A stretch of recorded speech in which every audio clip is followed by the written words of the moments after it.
Bueno, pues llegamos ya al final del día, y como culmen de todas estas intervenciones tan interesantes que estamos disfrutando durante todo el día y en particular en esta tarde,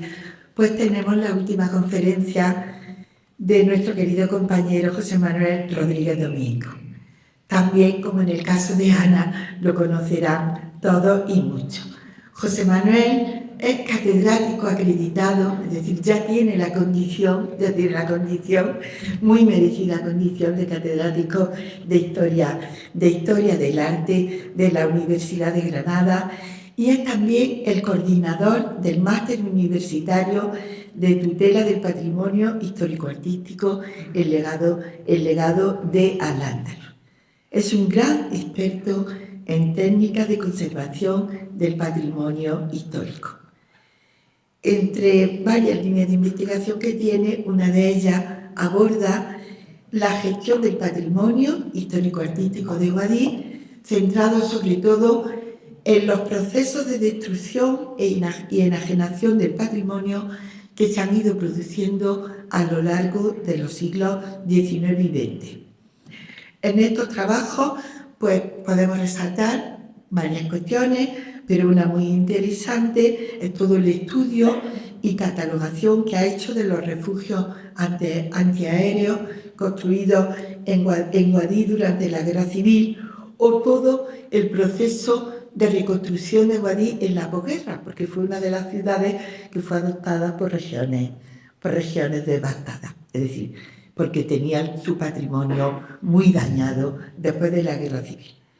Además de eso, José Manuel es también una persona muy implicada en la transferencia universitaria, en la proyección de nuestro quehacer, que no se quede en la universidad, sino que trascienda al conjunto de la sociedad,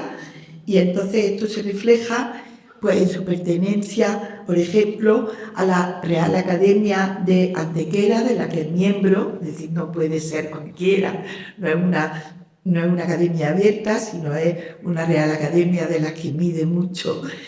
el introducir a las personas en ella. Es miembro del Centro de Estudios Históricos de Granada, y desde luego lo que más hay que destacar es esa proyección que tiene como presidente del Centro de Estudios, iba a decir históricos, pero no, porque son estudios en sentido amplio, Pedro Suárez.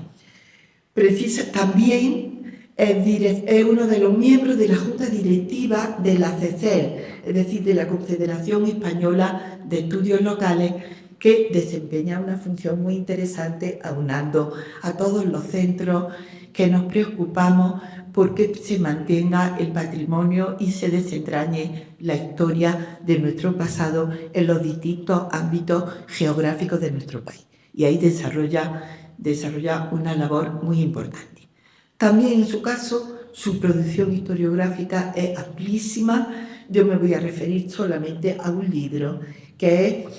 es la arquitectura, a varios libros, solo a libros, quería decir. Por ejemplo, la arquitectura neoárabe de Granada, publicado en el año 97, o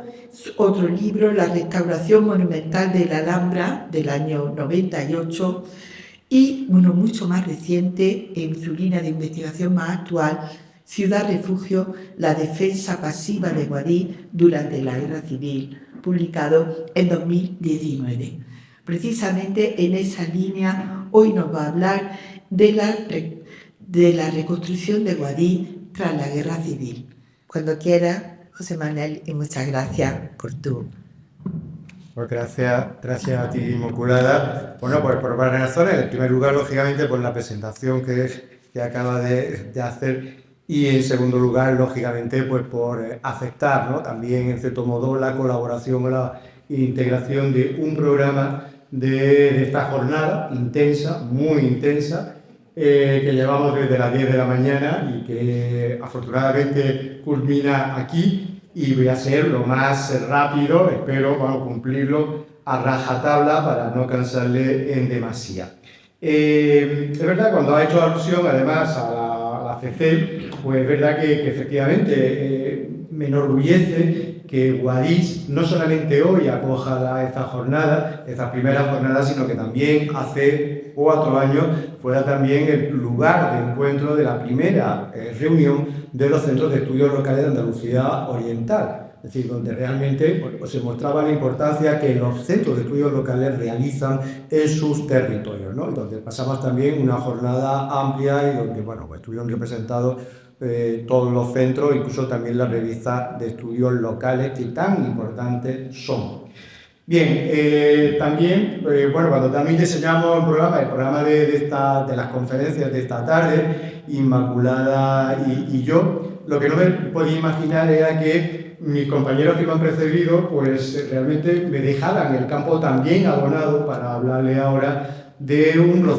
proceso corto en el tiempo, puesto que abarca básicamente 15 años. También quiero decir que frustrado, es decir, no llegó a concluirse en todo lo que ambicionaba y todo lo que se planteaba inicialmente, y que realmente lo que pretendía, en buena medida, ya se lo anticipo, pues era recuperar todo ese esplendor, toda esa importancia de una ciudad que había sido fundada como colonia en la antigüedad romana, que se había tenido un momento de apogeo durante el periodo andalusí, especialmente durante época nazarí, pero que luego, después de la conquista cristiana, después de la conquista castellana, los reyes católicos y sus sucesores se van a encargar de engrandecer aún más. Y más aún desde el punto de vista urbanístico, donde eso va a propiciar, por lo que ahora acabo de ver en la exposición de Ana, acerca de esos trasvases tan importantes, sobre todo porque había una clientela, había también unas razones que demandaban esos trasvases.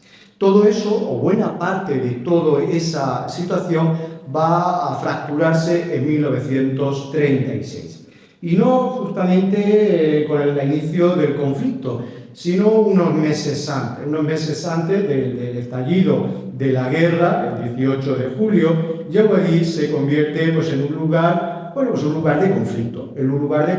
que va a materializarse también en su patrimonio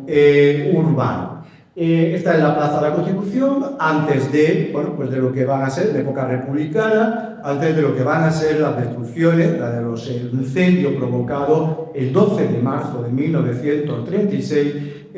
por unas facciones vinculadas al Frente Popular que estaban realmente intentando, iba a decir, protestar por la situación que se había creado después de las elecciones en Granada, después de esa anulación de las elecciones de febrero del 36, que fueron también realmente solamente fueron anuladas en Granada y en Cuenca, y que van a tener pues unas consecuencias en la ciudad de Granada, y que aquí en Guadix pues van a tener como consecuencia el incendio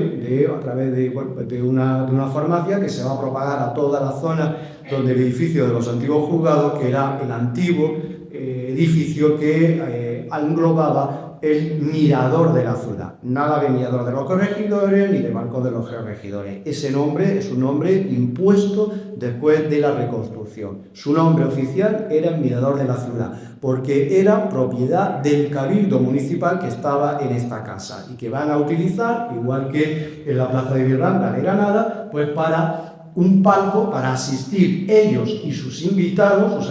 eran el corregidor que vivía al lado y el cabildo catedralicio, a todos los espectáculos que se desarrollaban en esa plaza. Claro, con esto también lo que buscaba, estos reaccionarios era también intimidar a la población acerca de lo que, era, sobre todo también a la población y a los sectores derechistas de la ciudad, sobre lo que luego, efectivamente, se va a convertir en una triste y cruda realidad. Está ya la guerra civil, ya saben que Guadix queda en la zona republicana, justamente muy cerca del frente de guerra, y de hecho la capital provincial de la provincia republicana se instala en Baza. Prácticamente podríamos decir que en Baza no se enteran de la guerra, en Guadix sí. Y en Guadix se enteran, o ya saben también, pues lógicamente pues porque había un elemento estratégico de singular importancia, que es la estación de ferrocarril, el cruce ferroviario que conectaba Madrid con Almería y con el Levante, y por tanto era una vía que va a ser pues muy atacada y un objetivo militar durante prácticamente toda la guerra. Eso es lo que va a provocar esos bombardeos, que en algún caso van a ser hasta masivos, pues va a provocar la construcción de los refugios que hay localizados, afortunadamente, todavía visibles y visitables en la ciudad de Guadix. El resultado final, después de la guerra, pues va a ser una ciudad destruida no solamente en su ámbito urbano como ciudad, sino también destruida en su moral. Es una ciudad destruida pues, después de un conflicto que había afectado pues, también a las personas, a las haciendas, a las familias, y que había quebrado la situación pues, de una ciudad, una cierta tranquilidad, con una capitalidad, pero una población importante, y que de pronto sería absolutamente desbordada por la llegada masiva de refugiados procedentes de Málaga, de Almería y sobre todo de la zona del frente de guerra. Durante también el periodo de los primeros meses, las primeras semanas de guerra, pues también nos vamos a encontrar con destrucciones premeditadas, sobre todo del entorno de la plaza. Y por supuesto, pues todo lo que eran los símbolos eclesiásticos, es decir, todo lo que eran las iglesias, conventos, pues van a ser saqueados, expoliados, destruidos todos sus bienes muebles. El panorama, pues el panorama absolutamente desolador, como pueden comprobar, pues viendo esta foto, que es una foto muy simbólica de esa misa de campaña que se va a celebrar justamente aquí, delante de donde estamos, dando a la plaza, sobre las ruinas del antiguo ayuntamiento, y donde, bueno, pues hay como también ese compromiso o ese juramento de reconstrucción, de que toda esta situación pues va a cambiar. Para eso y para toda esa organización, lógicamente, bueno, pues hay que empezar a ver de dónde conseguir, sobre todo fondos, ayuda y todo tipo de voluntades para afrontar algo tan costoso como la reconstrucción, ya digo, pues del espacio central de la ciudad que había sido afectado y destruido durante la guerra y que afectaba, lógicamente, también a los inmuebles que simbolizaban o que acogían a esos poderes. Por supuesto, el ayuntamiento, el cuartel de la Guardia Civil, los juzgados, el Palacio Episcopal y otras dependencias de edificios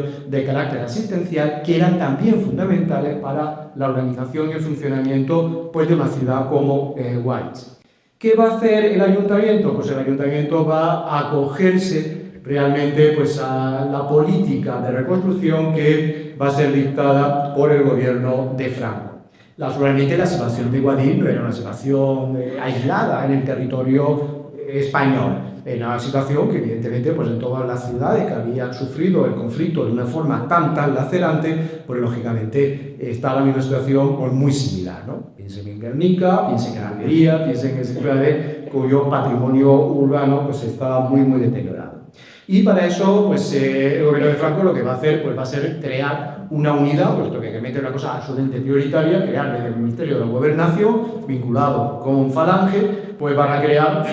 la Dirección General de Regiones Devastadas, que va a tener como objetivo la reconstrucción, organizar la reconstrucción a través de oficinas comarcales. Oficinas comarcales que en el caso de Guadix va a estar localizada en Granada y que luego va a haber también otra en la Alpujarra, que son las que se van a encargar pues, de proceder a toda esa unificación de recursos, de arquitectos, de planos, de tramitación, etcétera, que afortunadamente se conserva y con el que podemos reconstruir toda esta importante labor. Luego, claro, para poder acogerse a eso, pues como los fondos europeos, hay que demostrar, evidentemente, y hay que presentar pues, realmente la necesidad. Y hay, bueno, pues un decreto pues, del caudillo que podían acogerse a aquellas ciudades o aquellas poblaciones que hubiesen tenido un elevado índice de destrucción para ser adoptadas.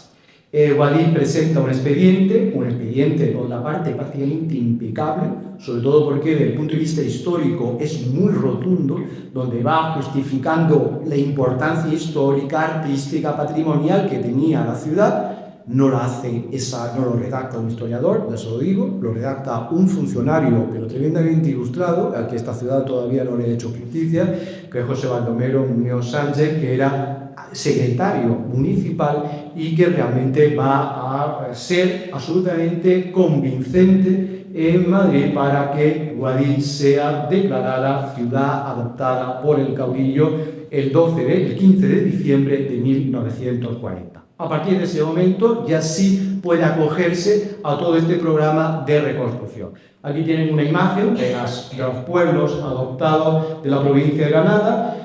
Pues Moclín, Pitre, Delfina Fondales, Órgiva y Guayas, ¿no? Todo esto formaba lógicamente también parte de una operación de propaganda cultural que va a ser muy utilizada en exposiciones, en revistas, etcétera, pues para ir, lógicamente, contando las bondades del régimen. Aquí les traigo pues un esquema básicamente de todos los proyectos realizados proyectados, mejor dicho, por regiones devastadas en Urbani. No todos se llegaron a construir, pero sí se conserva por la planificación, ya digo, en esos 15 años de actividad de regiones devastadas en la ciudad. Como pueden ver, están todos muy focalizados. Hay como un gran núcleo, en torno a la Plaza Mayor, en torno a la Catedral, otro que está en la zona de Ensanche, que sería en la avenida Medina Olmo, que se correspondería con lo que era o va a ser construcción del cuartel de la Guardia Civil, el edificio de los juzgados, que a día de hoy sigue siendo o cumpliendo esa, que inicialmente era el edificio de la cárcel, por eso los juzgados, y luego otro sector también muy interesante y que realmente esto es una novedad dentro del panorama nacional de ciudades reconstruidas, que va a ser la intervención en el barrio de la Cueva. Porque normalmente los proyectos que se van a realizar por los arquitectos de regiones devastadas eran proyectos, pues ya digo, es decir, de infraestructura, ayuntamientos, casas cuarteles, colegios, casas de correos y telégrafos, pero en el caso de Guadix se van a implicar mucho más, se van a implicar también con esa función social en el barrio de las Cuevas, como ahora veremos. Rápidamente, haciéndole pues un recorrido por esa reconstrucción, nos encontramos con que hay un amplio número de proyectos realizados por Francisco Robles Jiménez, que trabajaba en esa oficina de Granada, que estaba dirigida en ese momento por Francisco Prieto Moreno, y es un arquitecto del que se ha trabajado poco, realmente se ha valorado poco, y también en Guadix, yo creo que pocos conocen su labor y por supuesto su nombre, que no es tan reconocida en el callejero. Es el responsable de la mayor cantidad de edificios reconstruidos durante la guerra. Es un arquitecto de una importancia muy significativa desde el punto de vista de la concepción del urbanismo y también de la arquitectura. Él se gradúa como arquitecto en la Escuela de Madrid en 1931, junto con Francisco Prieto Moreno Pardo, son de la misma promoción, y fue becado por la Junta de Ampliación de Estudios en Berlín. Él va a estar allí durante el curso 33-34, en pleno nazismo, con lo cual van a poder ver muchos de los proyectos de Hitler para la arquitectura nacionalsocialista que se estaba ya realizando para Berlín, y también muchos proyectos de urbanización. Con toda esa idea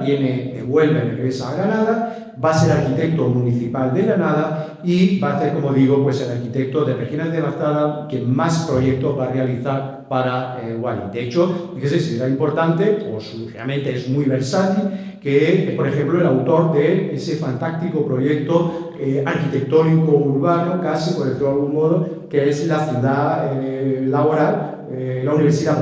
Laboral de Córdoba, porque es la Universidad Laboral de Córdoba. Pues bien, ¿qué va a hacer? Pues lo primero que se le va a encargar va a ser urbanizar el entorno de la plaza, lo que era la Plaza de la Constitución, o felizmente recuperado en su nombre original, y que va a ser rebautizada como Plaza de Onésimo Redondo, como la mayoría de ustedes saben. Es un proyecto complejo, porque era un proyecto, un proyecto muy complejo, porque es un proyecto que no era construir un edificio, era construir toda una gran sector central muy importante y muy centralizado de la ciudad, donde había muchas propiedades particulares, es decir, todo lo que van a ser los laterales, todos los lados mayores, eran propiedades particulares que bajo un sistema o una política de expropiaciones que el régimen el franquista va a imponer, pues va a facilitar la construcción de nueva planta. Eso creó muchos conflictos familiares, personales, etcétera, pues muchas familias que se sentían invadidas. Pero que finalmente lo que va a permitir va a ser uniformar un proyecto completamente unitario en toda la plaza, a excepción, como ya saben, de un sector que va a ser este de aquí, este ángulo, que no va a ser reconstruido porque además fue el único trozo que no fue destruido durante la guerra civil y cuya familia se va a negar y va a intentar entablar un pleito importante para que, digamos, pues se le expropie esa propiedad. Eso lo pueden comprobar en los arcos, en la arquería, porque toda esta arquería, la arquería nueva, llega un momento, a la altura del comienzo de la oficina de turismo, donde se encuentra con la arquería vieja. Eso no es una idea de respetar la parte antigua y demás para quedar donde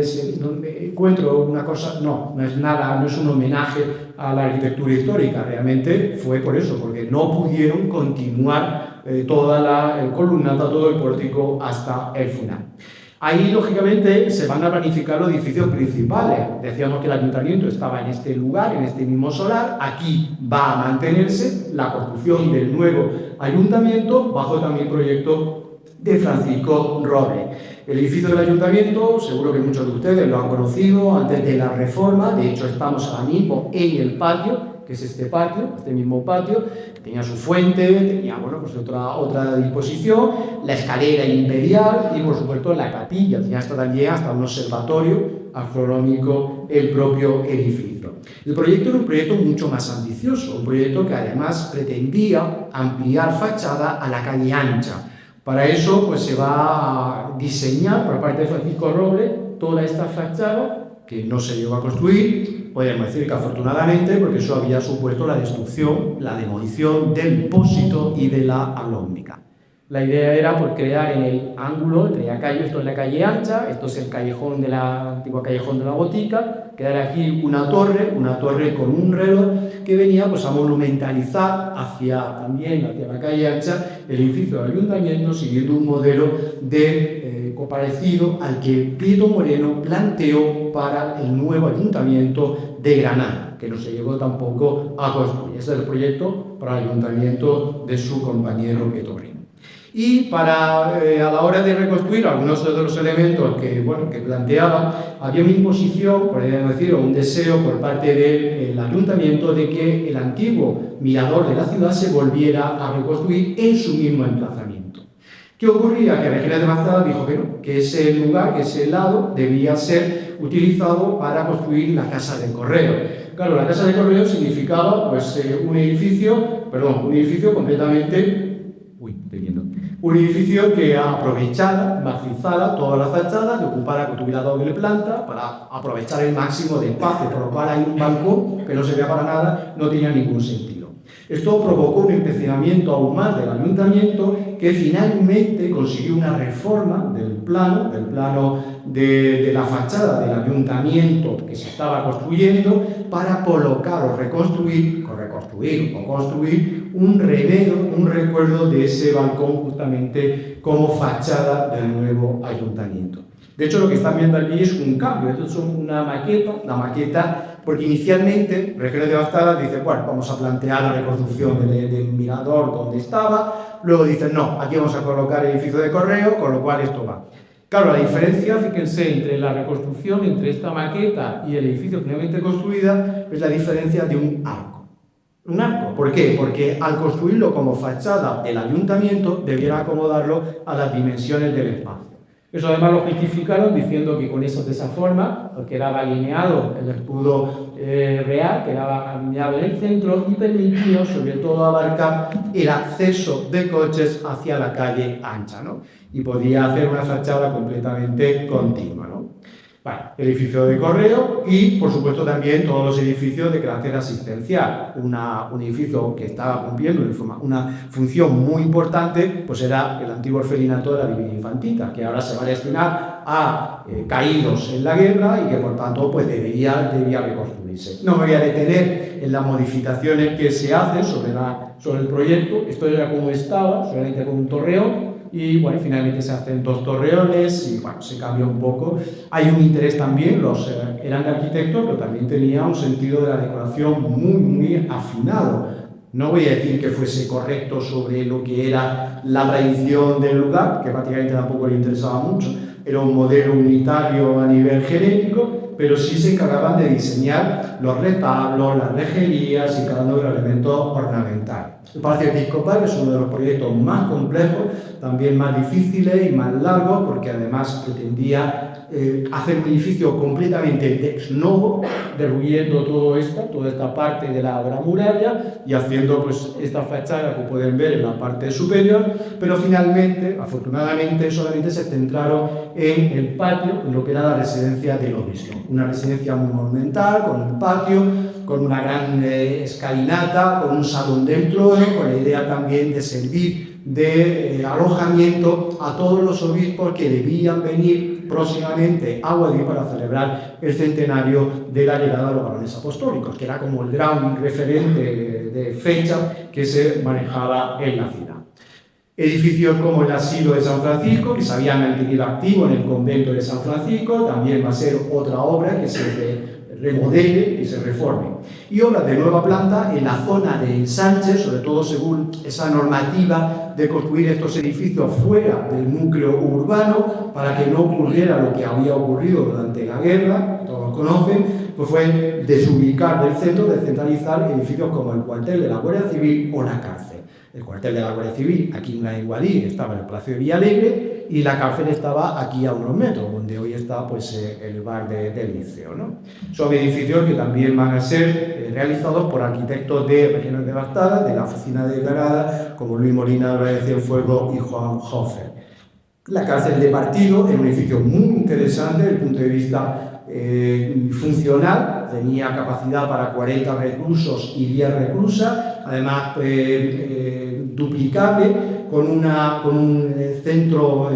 tipo panóptico que permitía una visualización y control de toda la vía y luego, por supuesto, con unos corredores alrededor. La vivienda del director de la administración, que hasta hace unos años pues todavía se conservaba adyacente, y luego ya proyectos bueno, pues más, digamos, humilde, como por ejemplo con la fachada de la iglesia, la nueva iglesia de San Miguel, antigua iglesia de Santo Domingo, o edificios o proyectos que finalmente no se llegaron a construir, como los juzgados. Este edificio, los juzgados, se pretendía construir en el parque, justamente enfrente del Arco de San Torcuato. El centro de higiene rural, que se quería construir, se planteaba también frente a lo que hoy son los juzgados, o el seminario menor, un nuevo seminario menor de unas dimensiones, como ven, casi escurialenses, ¿no? Y que tampoco se llegó a terminar. Hay más proyectos, un matadero, un campo de fútbol y sobre todo también viviendas sociales para obreros